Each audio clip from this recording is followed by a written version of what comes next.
71st national film award പ്രഖ്യാപിച്ചു. നിഷ്കളങ്കരായിട്ടുള്ള നമ്മൾ പ്രതീക്ഷിച്ച ആടുജീവിതം പോലെയുള്ള സിനിമകൾക്ക് അവാർഡ് കിട്ടിയതുമില്ല. എന്നാൽ പ്രതീക്ഷിക്കാത്ത ചില സിനിമകൾക്ക് അവാർഡ് കിട്ടുകയും ചെയ്തു.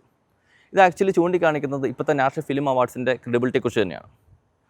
26 നാഷണൽ ഫിലിം അവാർഡ്. ഒരു ഫിലിംസിനും ക്വാളിറ്റി ഇല്ല എന്ന് പറഞ്ഞുകൊണ്ട് തന്നെ ഒരു ഫീച്ചർ ഫിലിമിനും അവാർഡ് കൊടുക്കാത്തൊരു കാലഘട്ടം. 59th film award. പടങ്ങൾക്ക് ക്വാളിറ്റി ഉള്ളതുകൊണ്ട് തന്നെ അവാർഡ് ഷെയർ ചെയ്തൊരു കാലഘട്ടം. എന്നാൽ ഇത്തരം ക്വാളിറ്റി ചെക്കുകൾ ഇന്ന് നടക്കുന്നുണ്ടോ എന്നുള്ളത് സംശയമുണ്ട്. ഇനി നമ്മൾ മലയാളികൾ നിരാശപ്പെടേണ്ട കാര്യമൊന്നുമില്ല.